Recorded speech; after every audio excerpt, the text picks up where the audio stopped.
Hər kəsə salam, kanalımın dəyərli xanımları. Bu vloqun başlanğıcı yolda oldu. Çünki mən gedirəm evə stullar almağa. Vloqun tərkibi qarışıqdır. Bundan öncəki vloqda qeyd etmişdim ki, saçıma kraska çəkəcəm. Bunu da sizinlə birlikdə edəcəyik. Həm də istəmişdiniz ki, saçımı hörərkən vloq çəkim. Bunu da etmişəm. Növbəti dəqiqələrdə izləyəcəksiniz. Xanımlar, yadınıza gəlirsə, keçən vloqda anam bizə gəlmişdi ki, mən gedim alış-veriş etməyə. Alış-verişi etdikdən sonra növbəti gün anamı evə apararkən bir-iki mebel mağazininə baxaq, sonra gedək evə. Əvvəlcə qaldığım yerdəki mağazinlərə getdik, amma qiymətlər məni razı salmadı. Sonra anamın məsləhəti ilə getdik Hövsana və orada da bir neçə mebel mağazinini gəzdikdən sonra gəldik indi vloq çəkdiyim mağazinə. Demək olar ki, bütün mağazində mebellər eynidir, amma burada qiymətlər məni razı saldı və əlbəttə ki, satıcının müştəri ilə olan davranışı. Bu mənim üçün həddindən çox önəmlidir və bilirəm ki, bu hər kəs üçün belədir. Bizə gözəl ideyalar verdi, məsləhətlər verdi. Misal üçün bizim bundan öncə işlətdiyimiz divan parçası zərər görmüşdü və biz onu necə düzəldəcəyimizi bilmirdik və bunu bilmədiyimizə görə də divanı başqasına verməli olduq. Düşünürəm ki, satıcı bəyin indi verdiyi məsləhəti zamanında bilsəydim, ona uyğun tədbir görərdim. Və xanımlar, mən stolları seçdim, amma ki, rəngini dəyişdirmək istədim. Rəngini dəyişdiyimə görə də stollar bir həftə sonra gələcək. Parçalı divanlar cırıldığında bərpa olunur, amma nabuk dəri divanlar cırıldığında bərpa olunmur. Bir dəfəlik gərək dəyişəsən. Parçalı divanları balaca lezvə götürürsünüz, sulu kleylə, müəyyən hissələrindən çox dərindən nüfuz etməməyi şərti ilə biraz qaşıyan kimi üzünə həmin rəngdə olan, həmin materialdan olan parçaları olcuza yığırsınız, kleylə qarışdırırsınız, zərər görmüş nahiyəyə yapışdırırsınız, fenlə qurudursunuz. Heç bilinməyəcək ki, orada nəsə bir zədə olub bir şey əvvəlkindən daha möhkəm olacaq. Əla.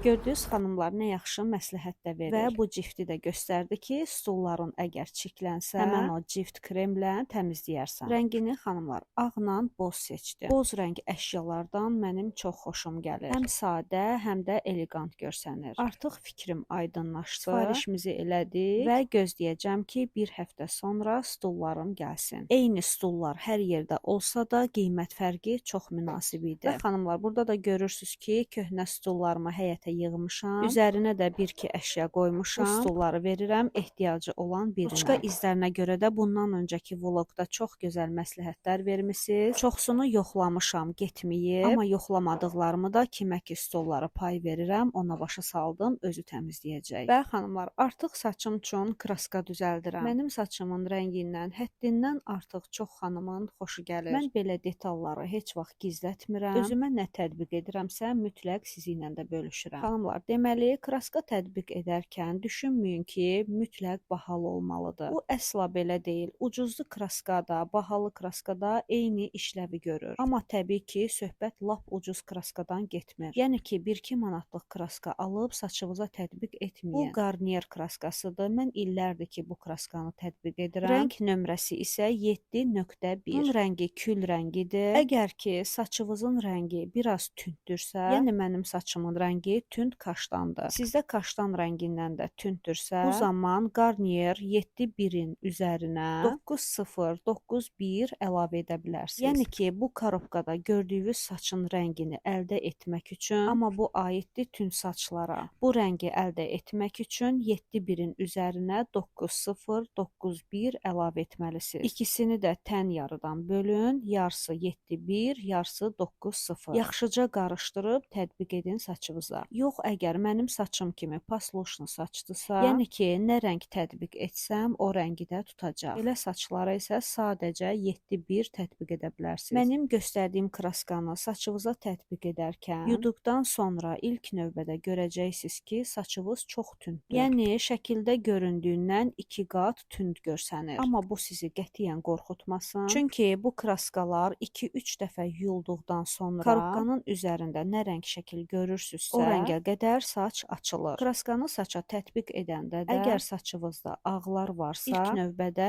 ön hissəyə tətbiq edin, sonra mənim etdiyim kimi davam edin. Yox, əgər saçınızda ağ saç yoxdursa, elə mən necə tətbiq edirəmsə, siz üçün o cürdə rahat olacaq. Noyabrda 36 yaşım tamam olacaq. Mən bu günə kimi hələ bir dəfə olsun salonda saçıma kraska qoydurmamışam. Hər zaman evdə özüm kraskanı saçıma tətbiq etmişəm. Çox mükəmməl alınır. Heç vaxt da bilinmir ki, mən bu kraskanı evdə özüm tətbiq edirəm. Yəni deməyim odur ki, salona getmədən özünüz evdə tətbiq edə bilərsiniz. Gedişatı da özüm sizin üçün çəkirəm ki, necə asan olduğunu rahatçılıqla görə biləsiniz. Hətta mənim saçım uzundur. Uzun saça kraska tətbiq etmək olduqca çətindir. Amma buna baxmayaraq bu mənim üçün çətin gəlmir. Əgər sizin saçınız qısadırsa, çox asanlıqla özünüz bunu edə bilərsiniz. Saçımın arxasından kraskanı hissə-hissə tətbiq etməyimin səbəbi odur ki, əgər mən ön tərəfdən başlasaydım, saçım uzun olduğuna görə kraska mənim üzümə nüfuz edəcəkdi, paltarımı bulayacaqdı və yaxud da əgər öndən başlamış olsaydım, saçlar əlimdə qalacaqdı və arxa hissəni tətbiq etmək mənə çox çətin olacaqdı. Arxadan başlayıram ki, hissə-hissə saçımı əlimdən atım və ön tərəfə gələndə rahatçılıqla nəyi hara tətbiq elədiyimi görə bilim. Və xanımlar, bunu da görürsünüz ki, mən əvvəlcə saçımın diblərinə kraskanı tətbiq edirəm. Bunun da səbəbi odur ki, saçımın öz dibi çox uzanmışdı deyənə, dibdən başlayıram ki, kraska yaxşıca tutsun. Sonra bu formada saçınız uzundursa, başınızı əyirsiniz aşağı və qalan kraskanı saçınıza tətbiq edirsiniz. Beləliklə də heç bir yeri bulamış olmursunuz. Mən səliqə ilə iş görürəm deyənə əynimdəki ağ koftanı heç çıxartmadım. Çünki bilirdim ki, heç yanı bulamayacağam. Amma siz ilk dəfə kraska çəkəcəksinizsə, mütləq əyninizə köhnə paltar geyinin. Bunu da qeyd etmək istəyirəm ki, mənim saçım uzun olduğuna görə 2 kraskadan istifadə etdim. Amma sizin saçınız qısadırsa, bir kraska kifayətdir. Və xanımlar, mən artıq burada saçımı yumuşam. Yüngülvari ukladka edirəm ki, rənginin necə alındığını sizə göstərim. Görürsüz xanımlar, qutunun üzərində olan şəkildən nisbətən saçımın rəngi tünd olur. Amma bu o demək deyil ki, bu formada da qalacaq. 2-3 dəfə yuduqdan sonra siz vloqlarda da takib edərsiniz və görəcəksiniz ki, saçımın rənginin tonu xeyli açılır. Bu arada da saçımı nə qədər kəssəm də uclarından görürəm ki, yenə uzanır. Bir az saçımın ucundan kəsməliyəm ki, səliqəli dursun. Baxın xanımlar, görürsüz, açıq şabalıdır rəng. Mən bu rəngi çox xoşlayıram. 2-3 dəfə yuduqdan sonra rəngi tam istədiyim kimi olacaq. Baxın xanımlar, burada da saçımı hissələrə ayırıb detallı sizə göstərirəm ki, saça xal düşmədən, alabula olmadan kraska yaxşı tutub. Və keçirəm sizə hörüyümü göstərməyə. Bu hörüydəki xanımlar, illərdir ki, mən hörürəm. Ən çox da iş görəndə hörürəm ki, saçlarım mənə mane olmasınlar. Bunu sizə sözlü izahda edim. Başın ən təpə hissəsindən bir damcı saç götürüb, onu 3 hissəyə bölürük. Adi 3 dənəli saçı necə hörürük? Baxın, o formada. 3 hissəyə ayırdıqdan sonra 3 dənəli hörük kimi hörüb və davamını belə getiririk. 3 dənəli hörüyün üzərinə həm sağdan və sonra sol tərəfdən saçı götürüb əlimizdəki hörüyə əlavə edirik. Belə-belə tam axıra kimi eyni qaydada həm sağdan saç götürürük, həm də ki sol tərəfdən düz hörüyün axırına kimi bu üsulla davam edirik. Vloqun tez-tez olan gedişatını yavaşlatmışam ki, bunu aydın formada görə biləsiniz. Əvvəlcə öz saçınızda yox, başqasının saçında bunu yoxlayın. Tam öyrəndikdən sonra bunu öz saçınızda hörə biləcəksiniz.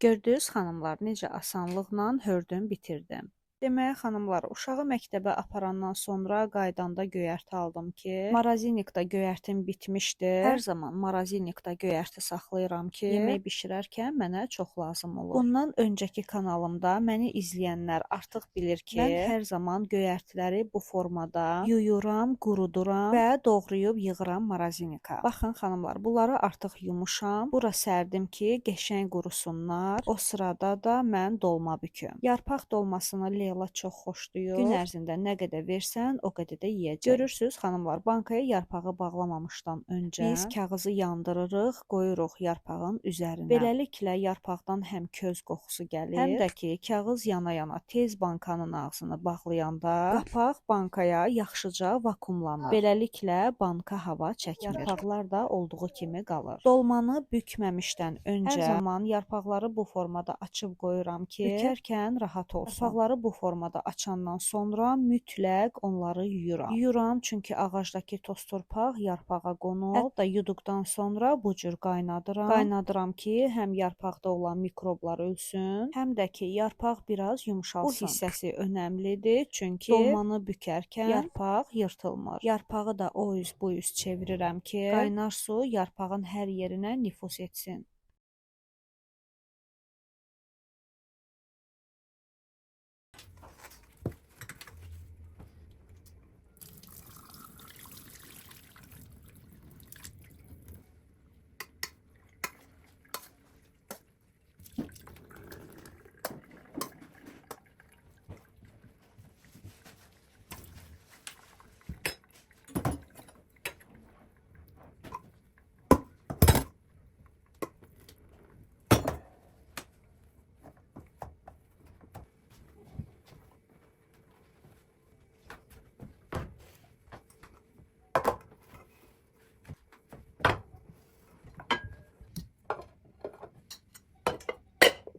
Biz artıq başladıq dolmanı bükməyə. Mənim köhnə kanalımda izləyicilərim artıq bilirdi ki, mən qızıma iş gördürmürdüm. Amma artıq düşünürəm ki, böyüyüb, yavaş-yavaş başlamalıdır iş görməyə. Misal üçün, öz otağını çox vaxt ona tapşırıram və başa salıram ki, sən qız uşağısan, çox səliqəli olmalısan, öz dağıtdığı özün yığmalısan, öz səliqəvi özün qurmalısan. Görürəm ki, son vaxtlar dediyimə qulaq asır, öz otağında özü üçün səliqə yaradır. Misal üçün, məndən kaşlyoklar istəyir, ruçkalarını yığmaq üçün, dəftər kitabını əvvəlki kimi ora-bura atmır, dərs stolunun sirməsinə səliqə ilə dəftər kitabını yığır və hətta gördüyünüz kimi mən dolma bükürdüm, gəldi ki, mənə də öyrət, mən də dolma büküm. Başa saldım, öyrətdim, çox da yaxşı bükdü. Bir yerdə dolmanı büküb bitirdik. Yadıma gəlir ki, ilk dolmanı mən Leyladan 1-2 yaş böyük olardım ki, anam işdə idi, gəldi gördü ki, mən dolma bişirmişəm. Onu da ki, anam dolma bişirərkən əlinə baxıb öyrənmişdim. Bizim evdə dolma yeməyini hər kəs xoşlayır deyənə, elə bişən kimi hər kəs yeyir deyənə, elə o anda dolma bitir. Bu səbəbdən dolmanı biraz gec-gec bişirirəm. Çünki əziyyəti çoxdur. Mən dolmaya hər zaman bərəkətsiz yeməkdir deyirəm. Yəqin ki, bütün xanımlar mənimlə eyni fikir olar.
Və xanımlar, gördüyünüz kimi mən dolmanı büküb bitirincə göyərtilərin də suyu tam çəkildi. Mən artıq başlayıram bunları doğramağa. Baxın xanımlar, bəzi xanımların bir səhvi olur ki, deyirlər ki, göyərtini buzdolabına qoyduq, amma dondu, pis vəziyyətə düşdü. Bunun səbəbi ondadır ki, göyərtini nəm formada doğrayırlar, sonra qoyurlar buzluğa. Əgər göyərtinin canında su qalıbsa, əlbəttə ki, o marazinika gedəndən sonra mütləq donmalıdır. Tam quruyandan sonra doğrayıb yığırsınız bir qaba. Necə doğrayıb qoymusunuzsa, o formada da qalmalıdır. Mən illərdir ki, bu üsuldan istifadə edirəm. Heç bir donmada olmur.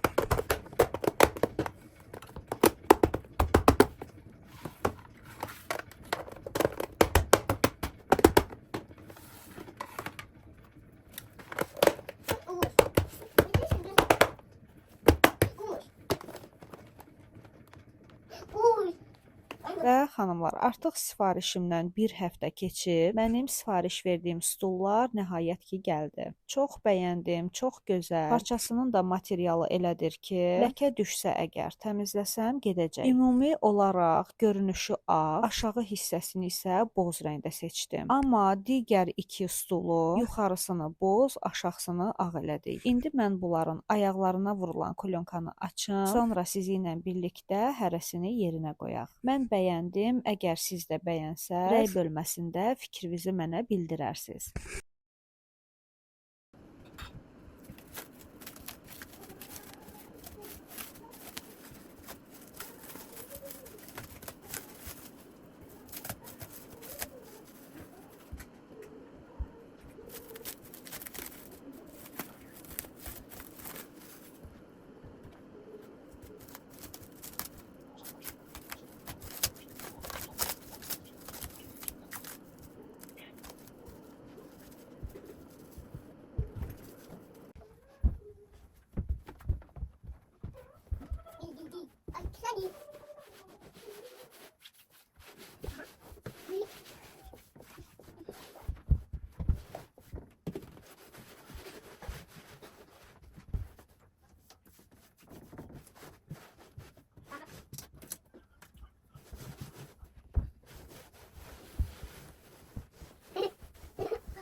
Baxın xanımlar, hər iki stulun yuxarı hissəsini boz rəng elədim və digər qalan stulların yuxarısını ağ rəng elədim. Mənə elə gəlir ki, belə həm sadə, həm də gözəl görünür. Sizin də fikriniz mənə çox maraqlıdır. Mütləq mənə rəydə bildirərsiniz. Ümumi olaraq da görünüşünü sizə çəkirəm. Ayaqları da ağ rəng oldu ki, stola uyğun olsun. Belə bir aksesuarı da var. Ümumi olaraq görünüşünü bəyəndim. Əyləşəndə isə çox rahatdır. Sanki kresloda əyləşmişəm kimi.